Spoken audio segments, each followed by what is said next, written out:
두 달 전에 사고로 갑작스럽게 아들을 잃은 어머니가 계십니다.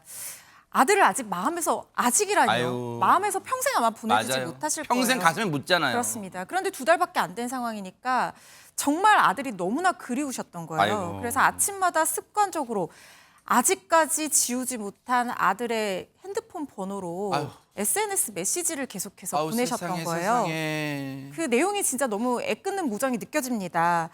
아들아, 네가 보고 싶은 날이구나. 이렇게 시작을 하기도 하고요. 아침마다 계속 다시 네가 내 품으로 돌아주었으면 한다. 매일매일 이어지네요. 네, 다시 태어나도 내 아들 되어주렴. 계절이 바뀌고 있다. 네가 좋아하는 계절이구나.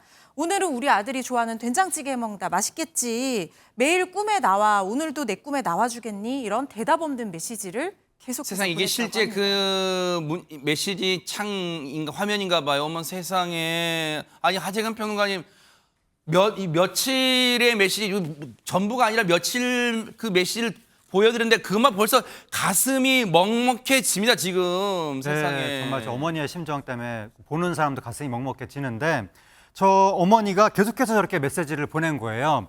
지난달 26일 아침에도 죽은 아들의 전화번호로 사랑의 아들 하늘에서 지켜봐다오라고 또 메시지를 보냈습니다. 아유. 보냈는데 네. 답장이 왔다는 거예요. 에휴 설마요. 답장이 어떻게 죽은 아들 번호로 메시지 답장이 온 겁니다. 뭐라고 왔냐면 내 어머니 잘 지내고 있어요. 너무 걱정하지 마세요.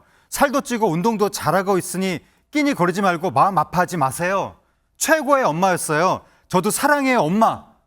이렇게 답장이 온 거예요. 죽은 아들 전화번호로. 그래서 이 어머니가 너무 놀라서 넋을 놓고 메시지만 바라봤습니다. 한 청년이 최근에 휴대전화를 바꿨는데 즉 네. 정확하게는 전화번호를 바꾼 겁니다. 네. 그 이후로 매일 아침 낯선 사람으로부터 카카오톡을 받아왔다고 합니다. 어허. 이 청년이 이 사연을 인터넷 커뮤니티에 공개했는데 이 청년에 따르면 전화번호를 바꾼 이후에 매일 오전 9시에 카톡이 오더랍니다. 네. 아무 말 하지 않고 기다렸는데 그 내용을 보니까 아들을 먼저 보낸 어머님의 카톡이었대요. 그런데 어머나. 계속 지켜만 보기에도 불편하고 마음 한편으로는 힘드셨을 거라는 생각에 조심스럽게 답변을 드리게 됐답니다. 이 어머니의 입장은 그냥 의례적으로 아들 전화기에 보낸 문자인데 너무 답장이니까 너무 놀라서 넋 놓고 바라만 보고 있었답니다. 이상한 사람으로 자기를 봐주지 않고 따뜻하게 말을 해주셔서 너무 고맙다고 이제 문자를 보냈고요. 매번 이렇게 카톡 보내도 될까요? 정말 아들이 그리워서 그렇습니다. 미안한 부탁이지만 그래야 힘이 날 것 같아요. 어머나. 라고 답장을 보냈습니다. 세상에. 그래서 청년이 흔쾌히 계속 문자 보내셔도 됩니다. 라고 하니까 어머니가 지금 저게 원문이군요 세상에. 네. 아이고. 어머니 괜찮으면 밥이라도 시간 내서 먹었으면 좋겠어요. 보답하고 싶습니다. 네. 덕분에 우리 가족들이 한참을 울다가 웃었어요. 라고 제안을 하셨다고 합니다. 실제로 만나게 됐을까요 그런데? 실제로 만났습니다. 어머나. 어머나. 기록적인 폭설이 내리던 27일 기억하십니까? 어머나 네네. 눈이 많이 내리던 날, 이 청년은 어디 살고 있었냐면 인천에 거주하고 있어요. 예. 그리고 이 그 아들을 잃으신 부모님들은 부천에 거주하고 계셨는데 이 청년이 인천에서 부천까지 옵니다. 당연히 다행히도 지척이네요. 네. 지척. 그래서 와서 이 두 분이 이렇게 부모님들하고 그 이 청년이 만났는데 만나자마자 끌어안고 부모님들이 우시더라고요. 어머나 어머나. 자식을 본 듯한 느낌이었던 거죠. 세상에. 그러면서 울고 웃기도 하고 청년의 말에 따르면 두 분이 아들이랑 체구는 다르지만 웃는 게 비슷하다고 많이 웃으시기도 하고 우시기도 하시고 세상에. 그러니까 그동안 못 봤던 아들에 대한 애틋함이 이 청년을 통해서 대리로 느껴지는 거잖아요. 그러겠죠. 그런 기분이 보였다고 하고요.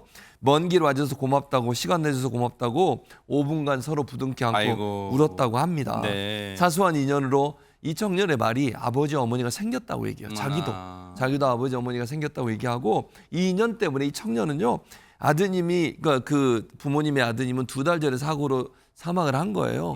그리고 나서 이 한 번도 보지 못했던 생전에 보지 못했던 이 아들의 납골당에 가서 직접 얼굴을 아이고. 보기도 하고 어머. 그다음에 조문도 했다고 합니다. 요즘 세상에도 이렇게 영화 같은 일이 생기다니 읽으면서 나도 모르게 눈물을 흘렸다. 네. 이런 분도 계셨고요. 청년의 따뜻한 한마디가 자식 잃은 어머님의 마음을 치유했을 것이다. 어머님의 간절함이 하늘에 닿은 것이 아니냐 이런 반응들이었거든요.